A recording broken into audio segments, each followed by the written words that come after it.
On November 11, 2019, the remains of 102 Boyacenños massacred in the Church of Bella Vista on May 2, 2002, returned to their territory.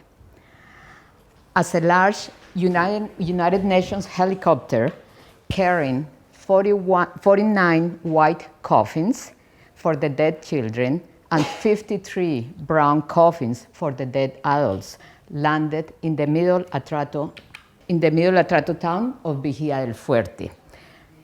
Relatives, cantadoras, elders, and members of the committee for the rights of the victims of Bojayá were there to witness the return to their territory and to finally conduct a proper burial. One by one, the coffins were carried and ceremonially placed on the wooden platform built for the occasion. In this large wooden boat dressed with white flowers. Then, as the air and the river filled with the powerful voices of the cantadoras intoning alabados for the dead, they began their last river journey. 4 other boats where hundreds of relatives, community members, and institutional companions traveled, accompanying their coffins in the river journey that first brought them to the church where they were killed, and later to the town of Bella Vista Nueva, for their wake and final burial. This reunion between the living and the dead was part of the forensic and accompanying process undertaken by the Boyacenños to properly identify, care, and bury their dead. It resulted from years of struggle and the constant interpellation of the Committee for the Rights of the Victims before the Colombian state, Transitional Justice Institute, and the international community. So today, I want to reflect on this, and I'm going to characterize it as a very unique process that led to this reunion, and I'm saying the reunion between the living and the dead. And I want to discuss in the context, no, not yet, okay, of death and mass violence, and as well the relationship between memory and forensic work that hundreds of collectives and groups of survivors and relatives in Latin America and in the Americas, and one definitely can say worldwide, lead to search for the missing, locate the thousands of unmarked, clandestine, or mass graves that are spread through vast territories and countries.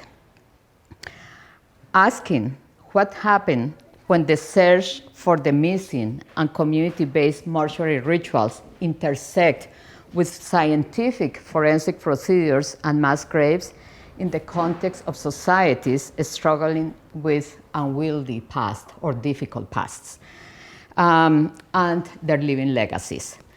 I examined how the people from Bojayá, Colombia, and Bojayá is the territory, I will show you a map in a moment, where the massacre took place. And so I examined how the people from Bojayá, their Black and indigenous knowledge keepers and leaders redefine scientific forensic procedures of searching, excavating, collecting, and assembling body parts into broader processes of social repair. And I'm quite clear using it social repair to kind of move away from the idea of reparation in the administrative or institutional sense, and to refer rather to social processes within communities or social groups. These reflections are based on a collaborative research about the forensic exhumation, identification, and collective burial of the 102 victims of the massacre of Bojayá and related events in Bojayá, and Bojayá is a municipality in the Medio Atrato River. The Medio Atrato River is the ancestral territory, hold on, I'm just going, I think, okay, hold on. The Medio Atrato is the ancestral territory of the Embera indigenous peoples and the historical territory of the Black Afro-Colombians. The river is an integral part of their land and territory, and a living agent that is considered from both worldviews, the Mbera and the Afro, as an agent, as a giver and taker of life. And the research work was conducted in a collaborative process with the Committee for the Rights of the Victims of Bohaya. It's a committee that brings together different organizations from this region, and that they came together particularly to advocate and to pressure the government to do the search, exhumation, identification, and burial of the victims of the massacre. And this took place in the context of the peace negotiations, a peace agreement between the FARC, the Fuerzas Armadas Revolucionarias de Colombia, and the government of Colombia. And one of the things that was very interesting is that they invited me. It was kind of the research by invitation to be part of this process. I have been working in Bohaya since we worked in 2008 in the report on the Bohaya massacre for the group of historical memory, and I had been collaborating with them and working in the region since then. And basically, this was a process that through funding from the university, and in which one member of the committee and myself were the principal investigators, and the committee, 22 of them were involved in every single step of the process of, documenting, interviewing, registering, analyzing information, and writing the final report. They did it parallel to the process of leading all the exhumation process, all the process that was a very complex one. So I'm just going to see this forensic process in Bohaya constitutes a pioneer and unprecedented one in Colombia because of the magnitude, 102 human remains that were not in one single place, but they were in 8 different sites, and as well, they were absolutely mixed. The remains weren't, it's not what's that individual, but they were mixed in very different graves, and several of them missing or mislocated, misplaced, and all the mist, you can think it. And as well, because this is a rainforest jungle, so the level of deterioration of the remains of the bones was very, very high. Of course, there was no soft tissue that will allow for the identification. So basically, the stories and the information were asked to bones, to fragments of bones, very, very often. But as well, it was quite unprecedented because over 15 national and international institutions were involved, and very unusual in the case of Colombia, committed in terms of funding to the process, and over 2,000 family members became involved in the process as well, participating quite actively. This as well was the first process in Colombia that recognized the cultural and political autonomy and self-determination of Black and Indigenous peoples in terms of forensic procedures. So in that way to basically state how, from their knowledge and ritual practices, how to deal, how to relate to the dead and to the remains. But as well, from their own standards of what constitutes reparation from a perspective of dignity, and what is restitution in this context. And one of the things is that this took place and was possible, as I said, in the process of the negotiation with the FARC guerrillas. And very briefly, I explain why is this the case. The massacre of Bohaya is, if you want, the most emblematic massacre in terms of what is being seen as a crime from the FARC. Based on this, the FARC was declared a terrorist. Based on this, it was exactly, when the war on terror was declared. So it's the government of Colombia really used it to quite clearly say, this is the most atrocious crime, this is no way that we can negotiate with this guerrilla. So in the context of the peace agreement, when the FARC needed to show that they did have a commitment to the peace process, one of the first thing that they decided they needed to do was they wanted to do is to recognize the responsibility for the massacre and to ask for forgiveness to the community. In that context, the community negotiates, we will consider it, but under some conditions. And one of the conditions that they put to the FARC and to the government was that they wanted to see a commitment to the exhumation process of the victims of Bohaya, to the search and exhumation of the victims. And let me just very briefly put this in context, but I think this is my particular position, that the questions about how to properly search and exhume victims of political violence are one of the most critical questions today. Because the discovery of mass, clandestine, and unmarked graves and the search for the missing worldwide gives evidence not only to past violence, but to the ongoing violence. And to the kind of what we can say is those not visible or untraceable remains of genocide, war, torture, land dispossession, forced displacement. And what I would say a very haunted landscape that we live with, and that I think it has been the victims or the relatives of those who have disappeared or who were, disposed in unmarked graves that keep advocating and asking questions about them. So I think this work of searching that I will characterize at the intersection of human rights, historical memory, ancestral knowledge, and funerary practice, and forensic sciences, and this is anthropology, archaeology, psychology, odontology, and many others. The work for searching for the missing and forensic work in context of prolonged violence brings into interrogation fundamental critical question about whose lives matter, but particularly whose deaths matter.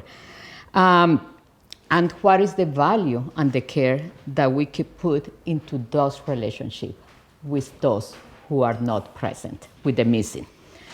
And I think that's definitely one of the critical questions for the people and that today is being confronted. And I think that the other question that had been questioned is the way that forensic sciences that at this moment are so important for finding the missing continue to remain quite tied to scientific Western standards of science, and disregard, or at best confined to kind of consultations, the affected community knowledges, needs, and mortuary practices. So in that way, I think many of these processes and what the communities or the relatives are asking in terms of the questions is, I think, questions about what constitutes truth, what constitutes repair, what constitutes justice, and what are the affective and political worlds that are put in motion in societies such as Colombia, where, for example, between 2005 and 2022, 8,252 graves were found, and over 100 people are listed as disappeared people. This is very similar to the case of Mexico, but at this moment is very similar numbers. And I think increasingly, for example, in Colombia, the Special Jurisdiction for Peace last year did put precautionary measures, medidas de protección, to 40 cemeteries in the country and 2 landfills, basureros, as a way to try to preserve places where the missing may be, or where remains of the victims of the war may be. So just to say that in this case, it is very, very contentious issues, the questions about the death and where the dead are, and the question about the exhume. So one of the things is that many communities are leading processes on the way that the rightful ceremonies and practices to search, trace, exhume, identify, and bury their death. And I say sometimes clashing with forensic teams. One of the things in Bohaya that happened was that as soon as the community saw that the exhumation process was going to be possible, what they say that was the most important part was to have a collective or an advisory committee, let's put in that term, of knowledge keepers from both the indigenous and Black communities that will advise and guide them in the entire process of how to do properly, how to do it in a good way. And this is spiritually, in terms of knowledge, in terms of rituals, ceremonies, and that all of that they saw it as a key component of not only peace building, but peace sustainability as well. You know, like we need to do it properly with the death, otherwise peace is not going to be possible. Because in part, our world is unsettled because we haven't settled our relationship to the death. Let me see. So a first observation that I want to share with you today is how this vision of the community of cultural and political autonomy combined with ancestral knowledge reframe forensic processes of searching, exhuming, and identifying into what I'm going to be calling moments of caring and remembering the death, repairing relationships with the territory, the families, and the living worlds of the death, as well as moments of evidence collecting for historical clarification. And I'm using the term forensics of care to account for this.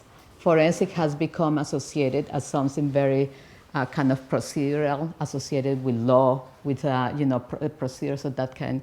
And I want to return to the idea of forensics in terms of forensis, the Latin meaning that it's a forum, and it's a forum where there's many interlocutors. But this idea of forensics of care, to recognize that in part, to deal with the death, to think about repair, require a proper care of what in Bohaya for both the Afro and indigenous cultures is the living death, because they need to become ancestors. Those are the ones that guide the living in their life. So, and I think this is, they insisted that they were doing it as a part of a sense of shared responsibility, both for the relatives and the community to properly care for the death, and particularly a practice that would allow them to repair the interrupted relationship with their ancestors. And as I mentioned here, I just briefly mentioned, but during the peace negotiation between the 2012 and 2016, this was as a critical element. It did inform, and this is the act of recognition of responsibilities and apology by the FARC in Bohaya. This was in the site of the massacre, in the ruins of the massacre, where this is the Pastor Alape. This is at that point a commander of the FARC. Now it's not a commander; it's demobilized. At the moment, that was asking for recognizing the responsibility in the massacre. It was at this moment where the community, in a closed-door meeting with the FARC and the government, and they agree that they will go ahead with the process of exhumation. So I think it is, for me, it was very interesting that what was the priority, or very interesting, but very relevant to the point that what was the key point of negotiating this conversation and dialogue with the FARC and the possibility to receive their apology, not to forget, but to receive the apology, was to deal with the death. The other condition that they put, it was the commitment that there was not any kind of further harassment to the communities on the part of the FARC. So briefly, the massacre, just to give you an idea, but probably most of you do have a vision. The massacre took place on May 2nd, 2022. It's a period quite critical in terms of violence and armed confrontation and death in the region. And at that point, the FARC and the paramilitary were both trying to take control of the territory. There was very serious, in fact, infighting and armed confrontation. And after 12 days of armed confrontation, the the FARC size, I'm using the military language, Bellavista, which is where the church is, and the paramilitary who were as well there took hide behind the church, where over 300 people from the community, all of them black, had taken refuge because it was the only construction in concrete and bricks. So they thought it was the church, so they thought they were more protected. There were no indigenous people in the church because they decided instead to go up the river, where they usually, is their traditional communities are. So they were all Afro-Colombians who were in the church. So basically the FARC was using these gas cylinders and was supposedly throwing them to the paramilitary, but one of those gas cylinders, instead of falling on the paramilitary, fell on the church and killed instantly 86 people approximately. The numbers are not yet. Half of them children. So in that way the massacre is very clear.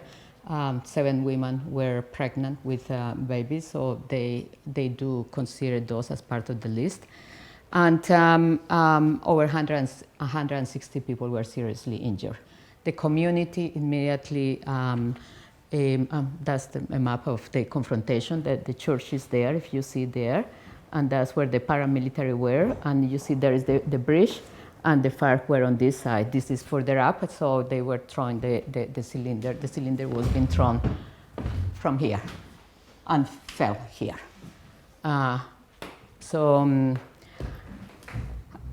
The community did have to leave immediately. They fled the town because the confrontations continue.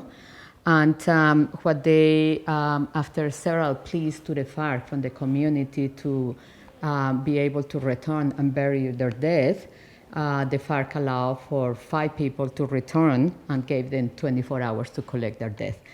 So basically what they could do is try to, I'm sorry for the graphic description, but if it's a blast of this kind, it's body parts what you have. So they have to try to collect people to try to keep, remember them, and they were buried in a mass grave, on a mass grave. And they later on, a forensic team from the government came, but they had to leave soon because the confrontations were too bad. And after 9 days, another forensic team came. But in none of this process, no person from Bojaya was present. There were no burials, no rituals, which for the Afro-Colombian community are fundamental in terms of the 9 days wake and all kind of different prayers, songs, alabados, all what is possible to allow them to transit to the world of death. So in that way, that's why for the community, these were bad deaths. But a bad death, and I think this you can see it in many cultures, it is basically the idea of someone who dies in a violent way and who is not properly taken care in all the different in the way of rituals. No, it doesn't have a proper wake. There is not any kind of praying. There is not any kind of coming together to take care of them. And for them, this created not only a deeply unsettling experience for them personally as relatives, but unsettled the territory, the river, the land, and overall the balance that they live. So for them, this was part of what they call a death with their death, because they keep appearing in dreams and a number of other things, claiming for requiring praying, requiring proper burial, requiring singing, and many other things. By the time that the exhumations began in May 2017, the Committee for the Rights of the Victims and the Knowledge Keepers shared with the institutions and the stakeholders involved a vision and a set of principles that framed the exhumations in 2 intersecting links. The first one, as a process inscribing forensic procedures and protocols of searching, exhuming, identifying, and return of the remains of the dead in funerary rituals and traditional ceremonial practices of caring for the dead. This is what I mentioned at the beginning, I refer to as forensics of care. And then the second one is as an autonomous political movement of truth-seeking, memorialization, and peace-building led by the community under the guidance of their knowledge keepers. Since they began the journey, Black and Indigenous ontologies and ways of understanding life and death and their responsibilities toward their death guided the committee's work.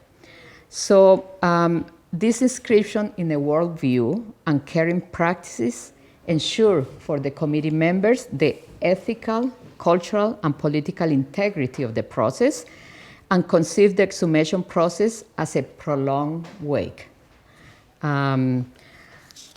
And I'm just going to give you a few examples of how they did this. One of the things that the Bohayaseños made clear was the demand that the things have to be done, this time in the right way and respectfully. So for this reason, as soon as the exhumation process began, as I mentioned to you, they created this group of personas sabedoras that, as one of the indigenous leaders, Delmiro Palacio says, assume, and I quote, the great responsibility of spiritual acompañamiento, such a key word for them as part of the funerary practices.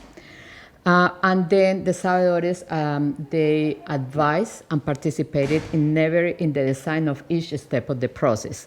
So, for example, in a quiet and present way, the sabedores went to Bogota and trained the forensic teams of anthropologists, doctors, odontologists, as well as social workers, psychologists, and psychologists in the ways that the Afro-Atrateño understand death.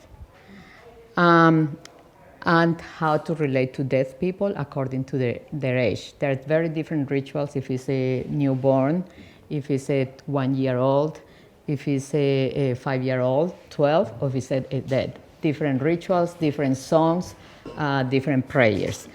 But as well different ways to relate to the body and how you dress the body. And also respectful forms and protocols to handle the remains, including pieces of clothing, how to deal with them, and even the soil. So one of the things that they instructed was to say, because they've been buried, the soil around the remains is part of them. It has grown with them. So you're required to collect them because this is part of the person. So examples like these ones, or what colors to use, what colors weren't allowed to use. For example, in forensic procedures, you always use red bags because are the ones that keep the remains for longer.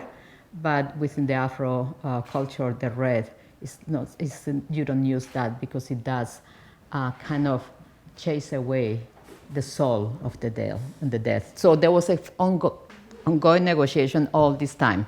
So parallel to this knowledge exchange, there was an intercultural dialogue between the Afro and indigenous knowledge keepers, and that they both see protection as the central element of the ritual practices, but with very different, if I can say like that, ways to specialize.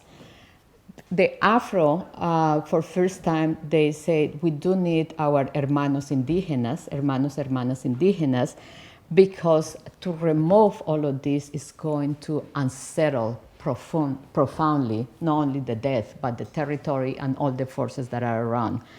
And this can release a lot of very negative and dangerous energy. So the indigenous Haibanas and wise men came, and they came initially in the days of the summations. They will enter in the terrain first, and they will protect and do the work of the protection rituals for the exhumation sites, with the idea of ensuring that creating the environment and the stabilizing of the forces for the exhumation team to be able to do their work. So that was in the part the work of the indigenous leaders. After they did the rituals of protection of the territory, the black knowledge keepers, in this case the rezanderos and the cantadoras, will go. And they will pray and sing alabados for the dead. Basically, this is to accompany the pain of the living and the dead and facilitate the transition to the other world. So it was all of them, different works of caring for the forces that were there and trying to balance those forces. In that way, they both knowledges complement each other to guarantee protection. The indigenous knowledge keepers aim to protect the living from the spirits and to work with the spiritual forces and ghostly presences, understanding that there are good forces, good and bad spirits. And as well, in the part of the Afro knowledge keepers, they do take care of the living and the pain that is there and the transition to the death. One of the things is that one of the primary purposes of the forensic work is the restitution of identity of people who had been, buried without name or that we don't know who they are. So this is kind of a key idea with forensic work. But one of the things that they highlighted all the time is that forensic work often risks dehumanizing the death in that process through the way that it's with some practices of how they catalog, store, and refer to human remains.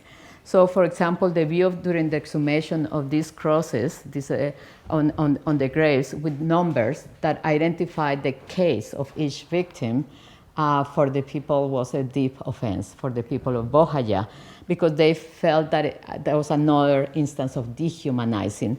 And it was a kind of denying their agency and personhood, particularly because one of the key practices of Afro-Tateños, and I think Black and African cultures overall, is to call the person by the name. And if you remember, I'm going to do a brief interruption, but during the George Floyd protest, one of the major things was always say their names.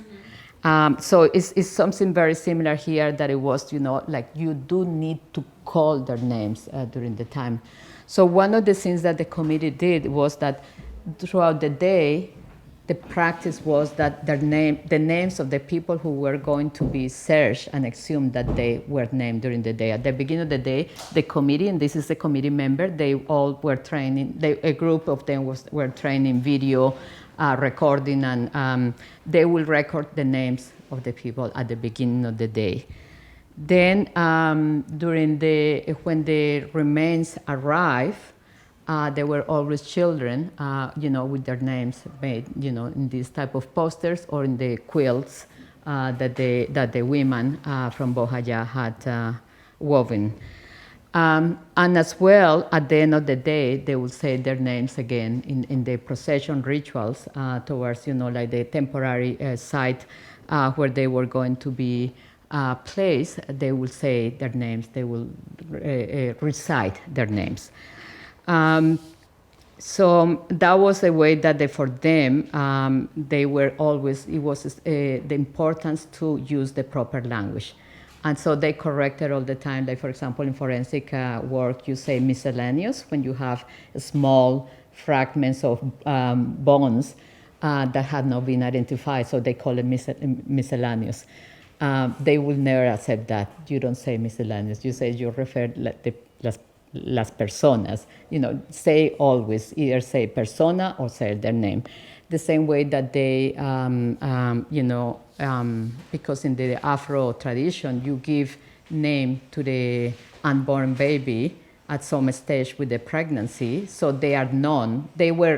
Most of the babies who died in either mother's womb did have names, so those names remain.